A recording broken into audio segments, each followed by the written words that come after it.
ফেসবুকে ফলোয়ার বাড়তেছে না, এত পোস্ট করতেছি তাও ফেসবুকে ফলোয়ার বাড়তেছে না, কিভাবে আনলিমিটেড ফলোয়ার বাড়ানো যায়, কোন মাধ্যমে ফলোয়ার বাড়ালে পেজের ক্ষতি হয় না, মনিটাইজেশন পাবো, এই ধরনের প্রশ্ন কিন্তু সকলের থাকে। সবচাইতে বড় ব্যাপার হচ্ছে কিভাবে ফলোয়ার বাড়ানো যায় অর্গানিক ভাবে। এই জিনিসটাই আমরা অনেকে বুঝেও না বোঝার ভান করি। তো আজকে ভিডিওটা দেখেন, তাহলে আপনিও জানতে পারবেন কিভাবে অর্গানিক ভাবে ফলোয়ার বাড়ানো যায়। তো ফলোয়ার বাড়ানোর জন্য আমাদের বেশি কিছু করতে হয় না, একটা দুটো জিনিস মাথায় ঢোকালেই কিন্তু আমরা ফলোয়ার বাড়াইতে পারি। তো চলেন আজকে ভিডিওতে আমরা পুরোপুরি জানতে চলেছি কিভাবে ফলোয়ার বাড়াবো এবং কিভাবে ফলোয়ার বাড়ে। যারা ভিডিওটা ফেসবুকে দেখতেছেন অবশ্যই ফলো করবেন, যারা ইউটিউবে দেখতেছেন অবশ্যই চ্যানেলটি সাবস্ক্রাইব করবেন, আপনার মূল্যবান কমেন্টটা অবশ্যই জানিয়ে দিবেন। এই যে নতুন পেজ দেখেন, এই পেজে ফলোয়ার খুবই কম, মাত্র 66 ফলোয়ার। অনেক পোস্ট করছি দেখছেন, তারপরও এটা ফলোয়ার কিন্তু আশানুরূপ ভাবে অনেকটাই কম। তো এই ফলোয়ার বাড়তেছে না, এর পিছনে দায়ী কিন্তু আমি, অন্য কেউ না।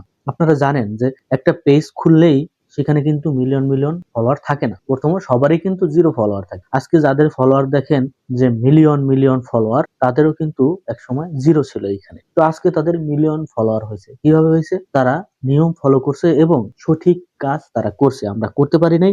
এই কারণে আমরা হাজার হাজার পোস্ট করলে আমাদের ফলোয়ার কিন্তু এখানে বাড়তেছে না। আসলে সেই ভুলগুলো কি, সেটাই আপনাদেরকে আমি জানাবো। আপনার ফলোয়ার যদি আপনি বাড়াতে চান, তো আপনি অনেক মাধ্যম দেখেন, থার্ড পার্টি বা বিভিন্ন ধরনের পার্টি থেকে কিন্তু ফলোয়ার বাড়ানো যায়, আপনারা জানেন। তবে সেই সব ফলোয়ার বাড়ালে কিন্তু আপনার মনিটাইজেশন পাওয়ার সম্ভাবনা কিন্তু নাই বললেই চলে, কারণ ফেসবুকে অ্যালগোরিদম অনেক স্ট্রং।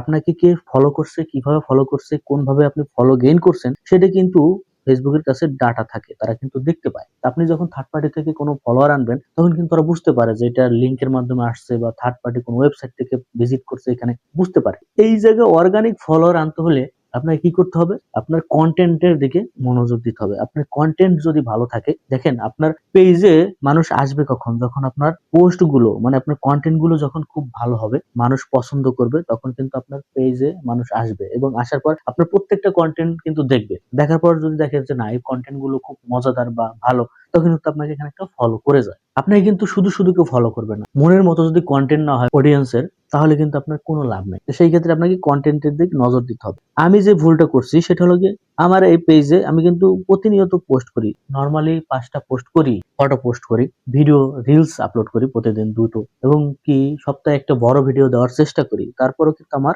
ফলোয়ার এখানে কম, কারণ আমি যে কন্টেন্ট গুলো তৈরি করি সেগুলো আসলে ক্যামেরা আমার কাছে নেই বর্তমানে এখন, যার কারণে আমার ভিডিওর যে রেজুলেশন সেইটার দিকে আমার অনেক ঘাটতি আছে, সেটা আমি নিজেও জানি। যার কারণে আমার কন্টেন্ট গুলো কিন্তু মোটামুটি ঠিক আছে, মানে মানুষ পছন্দ করে, কিন্তু আমার যে ভিডিওর যে কোয়ালিটি, সেই কোয়ালিটিকে আমার উন্নত করতে হবে। উন্নত করলে হবে কি, আপনার কন্টেন্ট যত কোয়ালিটিফুল হবে এবং রেজুলেশন ভালো হবে, তখন ফেসবুক কিন্তু এটা বুস্ট করবে, নিজে থেকেই বুস্ট করবে এবং মানুষের কাছে কিন্তু দিতে চেষ্টা করবে, এবং সেই ক্ষেত্রে ফলোয়ার বাড়ার সম্ভাবনা কিন্তু বেশি থাকে। কারণ যত মানুষ ভিডিও দেখবে, তত কিন্তু মানুষের কাছে পৌঁছাবে, মানুষ দেখবে, তারা ফলো করবে। আপনার একটা ভিডিও যদি দেখেন যে 1000 ভিউ হয়েছে, সেখান থেকে অন্তত পক্ষে না হলেও, ভিডিও যেমনই হোক না কেন, তারপরে সেখান থেকে নর্মালি 5টা 10টা কিন্তু ফলোয়ার আসে। তো এই দিকে আমাদেরকে নজর দিতে হবে। কোন দিকে? ভিডিও কন্টেন্ট না শুধু, আপনি যদি পোস্টও করেন, ফটো পোস্ট, সেদিকেও আপনাকে নজর দিতে হবে এবং সুন্দরভাবে ছবিগুলো তৈরি করতে হবে। তাহলেই আপনি দেখবেন আপনার ফলোয়ার এখানে অর্গানিক ভাবে কিন্তু বাড়বে। তাছাড়া আপনারা যদি অন্য কোনো থার্ড পার্টি অবলম্বন করেন, সেক্ষেত্রে আপনার পরিশ্রম, আপনার অর্থ সবকিছু কিন্তু বিফলে যাবে। ফেসবুক স্ট্রং অ্যালগোরিদমের মাধ্যমে কাজ করে, যার কারণে ডাটা সম্পূর্ণই থাকে তাদের কাছে। কিভাবে আপনি কি করতেছেন, ফলোয়ার কিভাবে আসছে, কোন ভিডিও থেকে আসছে, সেটা কিন্তু আপনি নিজেও দেখতে পারেন। আর ফেসবুকের কাছে তো আরো বড় ধরনের ডকুমেন্ট থাকে। তো এই কারণে যারা ফলোয়ার নিয়ে হতাশা হচ্ছেন, তাদের কাছে একটাই বলবো যে আপনারা আপাতত এই কন্টেন্টের দিকে নজর দেন, আপনার কন্টেন্টে উন্নত করেন। আপনি দেখেন আপনার কন্টেন্টে কি আসলেই মজাদার, মানে গল্প কি ভালো। যদি গল্প ভালো থাকে, তাহলে দেখবেন আপনার রেজুলেশনে ঘাটতি আছে। আপনার কন্টেন্ট গুলো হাই রেজুলেশন দেওয়ার চেষ্টা করেন, দেখবেন আপনি এখান থেকে সহজেই সফলতা পাবেন। ভিডিওটা আজকে এই পর্যন্তই, বেশি দীর্ঘায়ু করবো না। যারা ফেসবুকে দেখতেছেন অবশ্যই ফলো করবেন, বিশেষ করে এই পেজটাকে আপনারা সাপোর্ট করবেন, এই বাস্তবতা পেজ সাপোর্ট করবেন, আপনাদের কাছে অনুরোধ থাকবে। তাছাড়া যারা ইউটিউবে দেখতেছেন, চ্যানেলটা সাবস্ক্রাইব করবেন, আপনার মূল্যবান কমেন্ট অবশ্যই জানাবেন। আসসালামু আলাইকুম।